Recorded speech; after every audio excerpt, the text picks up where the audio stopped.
All right, hello everyone, and thank you for tuning in once again to the Black Box Podcast, BBOR, Black Box Online Radio, coming to you from West Virginia.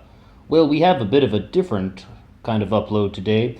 This is going to be almost sort of just like a vlog segment to be talking about some updates with the channel. The first thing to say is that we are almost approaching 300 uploads about 300 uploads on the channel. I'm kind of thrilled about that. We'll do a little bit of a 300th episode spectacular, but it's really hard to believe it's been that many.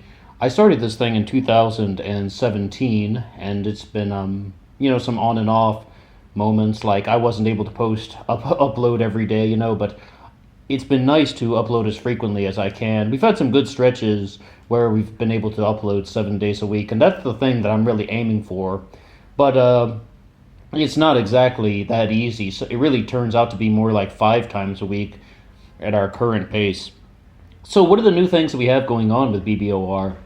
Well, there are 3 big things I'd like to talk about. The first is that this is something for all of you fans. It's like multiple people have written to me in the comments section saying they want to talk about true crime cases. And I'm just like, here's an idea. Why don't we do it on the podcast?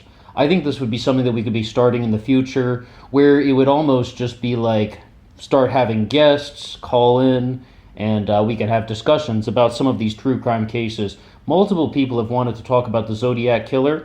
Why not? You know I love talking about the Zodiac Killer, and that's definitely a case that we've covered a lot on this channel. Absolutely, it's welcome. Also, people have approached me with multiple theories about JonBenet Ramsey. I mean, it'd be really great if I could hear their input, and the audience can also hear their input, because I think this would be a great way to hear different sides of the issues with the case. And I mean, when you're going to have something such as kind of like an interview discussion, it's definitely going to be challenging in the sense that I think both sides should challenge each other. Not exactly like a full-on debate. I mean, in one of the political uploads, I was talking about how CNN just gets into shouting matches, and you can't even really hear what they're talking about. The ideas get lost in the shouting. No, not like that, but more like if you genuinely believe that some sort of theory is wrong for any reason, I would love to hear why. And if you're going to make some challenges that I might take exception with, I would also just very, very clearly just say, I'm not so sure about that, and then let's give some reasons why, True crime, I find, is one of the places where people really like to be civil, and that's one of the big reasons why I talk about true crime a lot on this channel. People actually wanted to listen to new ideas. Politics it's a little bit of a different subject. I can say the political uploads on BBOR are still not very popular, but hey, they're not going anywhere, and there's something to say about that as well. I mentioned that I want to upload 7 days a week. I mean, I really try to put one out every day. I've heard this from other YouTubers and other kind of true crime channels, podcasts, whatever you'd like to call them, where they're sort of just like, do I just put out an upload because I have to get an upload out every day? When it's like, do I just kind of exploit someone else's tragedy just so I can say I met my upload quota? I mean, I really just want to be putting out true crime cases and true crime theories about things that I've genuinely been following as a true crime fan myself, where you kind of get curious about something and you want to kind of challenge the narrative. That's why I started doing this true crime stuff to begin with.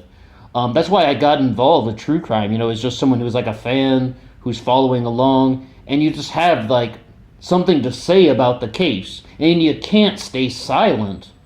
When I started this channel, I was really talking about stuff like in the CIA, the deep state, and stuff like that. And one of the cases that really pushed this into becoming a true crime channel was the Missy Beavers case. I began following that, and I just, couldn't stay silent about some things. So I was just started putting out a series of uploads on Missy Beavers. That's been some of the more popular things on this channel, but the most listened to stuff I've done has definitely been the uploads about Brandon Lawson, even more so than the Zodiac Killer. I mean, some of the highest viewed stuff has been the disappearance of Brandon Lawson. The problem is, though, it's I guess I wouldn't even say it's a problem. A lot of people are giving me pushback on the theories that I put forward, and I'm just like, hey, bring it on. I've never once said that my theories are just like perfect things. That's what we wanted. We wanted the discussions in the comments sections, and they call us out, and they're just like, hey, dude from Black Box Radio, hey, I think you missed this very big point. And sometimes I'm just like, oh my gosh, can't believe I didn't see that. But yes, I mean, I hope to do a little bit more about Brandon Lawson.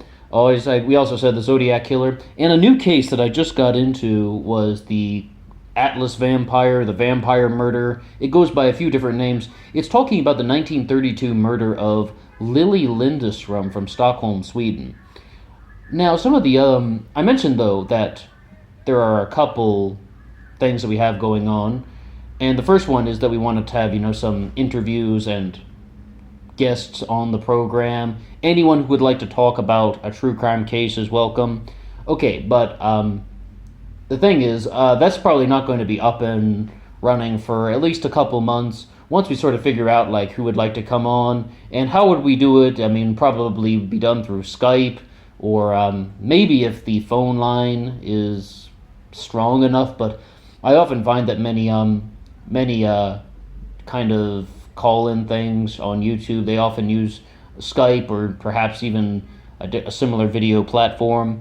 But these, of course, would be audio-based calls on a podcast like this one. Okay, so that's one thing. Maybe over the next couple of months we can start to develop the kind of guest segment on BBOR. But I mentioned three big things, right? The second one is one of my friends is a filmmaker, and he approached me about doing the narration for a documentary that he has in the works. And he was just like, hey, I've heard your podcast thing. You can just kind of like talk and talk and talk. And like, you're just like a natural with that talking stuff. I like what you're doing. I would like you to narrate the documentary. And I was like, wow, absolutely. Yes, 100%. Just let me know when and how I can help. But there's something that I wanted to mention about that. He's like, you're a natural at this podcasting stuff. And I'm like, oh, no, absolutely not.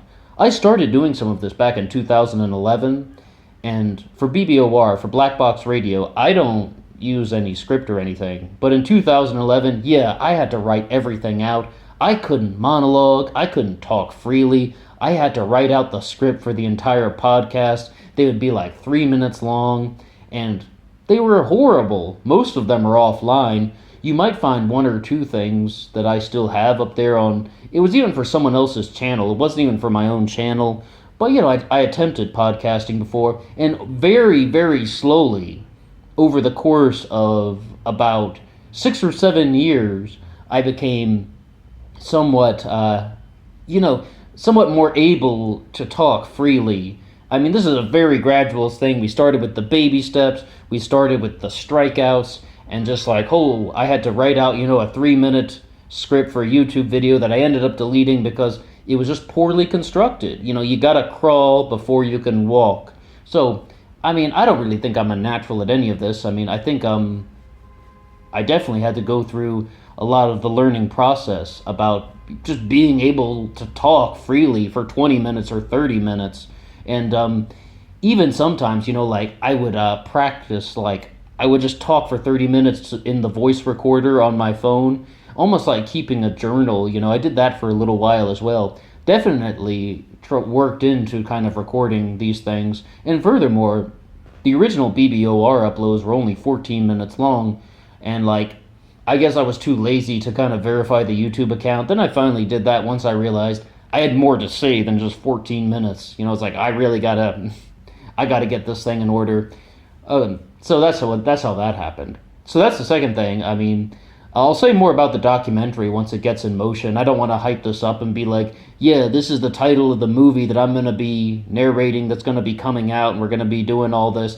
And then the idea could just fall flat and there could be like, yeah, it didn't happen. Sometimes, when you're working with projects, things don't happen. I mean, I can't think about...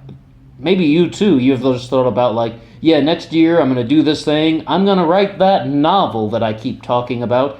I'm going to write that screenplay. That's been me. And for years, I was going to be like, I'm going to start a podcast, talking about some things like the CIA and the deep state. And I finally got around to it in 2017.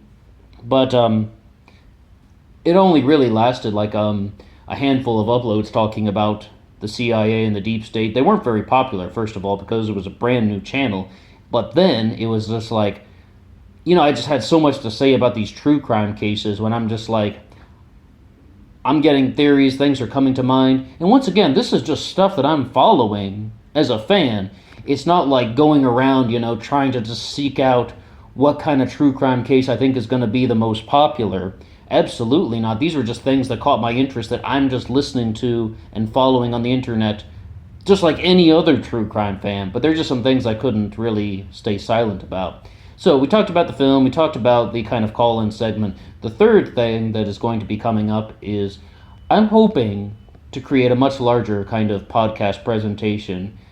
And for some of you out there who are in love with the black box, who are in love with my use of graphics, sometimes you see pink bubbles, sometimes you see a little bit of glowy things around the edge of the screen. We're going to be doing something much larger. I'm hoping to compose something 60 to 90 minutes long about a very particular subject. And I'm hoping to use imagery and kind of bring in some of the kind of movie maker tactics and yeah, okay. And once again, I'm not going to reveal the topic of that either because in case it falls flat, in case it doesn't happen or something, but I do have a major project in the works. Once again, that would be about 60 to 90 minutes long, and it would be kind of more elaborate. Not so much like a podcast, but I don't even know what you would call that exactly, because some of the stuff that I did back in 2011 that I mentioned, that stuff had graphics, Podcasting, I guess, was around, but we didn't really have the podcast phenomenon where you're just like every celebrity out there is hosting their own podcast and such. It wasn't like before the explosion of stuff, and I didn't really know what to call what I was doing because it almost felt just like presentations, but that is such a lame word. Okay, guys, I have a presentation coming out that is hardly as exciting as I'm going to be working on a documentary film. I mean, to me that sounds like a little bit flashier, but should I just say that I have a presentation coming out? Or could we say maybe a kind of homemade DIY film is in the works? I mean, the planning for that one is coming out, but yeah, hopefully going to be doing something 60 to 90 minutes long. It's not going to be true crime, though. And for those of you who dislike my political uploads, feel safe. It is not about politics either. It is about sort of corruption, though. I mean, I can say that much. And we're going to be tackling of some certain angles on it, but the title would never be about, like, the corrupt world of this. No, but that's kind of the only hint that I can drop. But it's not super political, and it's not super true crime. So we're going to be talking about a very particular issue. I won't say much for now. You can kind of guess if you want, to the few people listening to this, my small but awesome audience. You can kind of guess if you want, but it's also like something where I have some skin in the game. We can say that, where it's like I actually have a horse in the race for this particular issue. So let's just see what happens. There are going to be some things to look out for. Indefinitely, once these things get in motion, if I'm ever able to kind of start the narration for this documentary and this thing actually comes out, I'll definitely be doing some kind of reminders. I mean, who doesn't want to kind of plug their own stuff? And also, this presentation, this kind of homemade project thing that I just mentioned, that would definitely be something that I would be doing 100% on my own. That's not going to involve any other filmmakers or teams. So that one, hopefully will be coming out within the next 6 or 7 months. And, it's going to be a little bit more research heavy, a little bit more deep dive. Whereas, most of what we do on BBOR is discussing the theories. I want to put forward a theory that it's just to put it out there. I mean, if you want to challenge me, I welcome the challenge. And like I said, with the disappearance of Brandon Lawson, I have heard excellent challenges to the original theories that I put out, even to the follow-up theories that I put out. And I do love discussing that case. and that would be a great one we could discuss during this call-in segment. And that's, again, it's really hard to kind of make labels for that stuff because I don't necessarily think that it's interviews. It's kind of just like having a guest on the podcast. It's not really going to be to debate. I wouldn't even necessarily completely challenge somebody. No, you're wrong because of this. No, you're wrong because of that. I very well might just sit back and let somebody else kind of have the floor and then be like, yeah, I guess I kind of see what you're saying, except for the fact this, or what do you make of that? Have you ever been in a conversation or discussion or an argument where you wish the other person would have made an effort to hear what you have to say and actually try to comprehend it? Yeah, they hear the words that are coming out of your mouth, but then they're like, no, no, no. It's just like talking to a brick wall sometimes. I would think that it would actually be somewhat helpful if we could have kind of, once again, someone else could have the floor, they can put forward the theory, and then maybe would throw out some challenges, but not in sort of a, you're wrong because of this. It would be more like, how do you respond to this particular piece of information? How does your theory hold up or explain this fact? So, that could probably get, with true crime, a much better understanding, because one of the things with true crime is it's not about being right. No, It's not about me. It's not about any of the theories I put forward. It's not about any of these other YouTubers and the theories that they put forward or their commentary. It's about what actually happened. With politics, it's a little bit more of a gray area. What's more likely to increase jobs in this particular sector? We don't know, so we kind of discuss it and we come up with a plan. But with true crime, something definitely happened on that night. What was it? Someone was murdered. Who did it? It's like, also, someone disappeared. What happened to them? Where did they go? How did it end up? So we have these much more definitive certainty with true crime. And that's why I love discussing true crime, because that's what pulls us in. And we always have to remember, I've only seen 5 or 6 videos from Kaylee Elise, but she said something very, very profound about Elisa Lam when she's like, she's not just a case, she was also a person.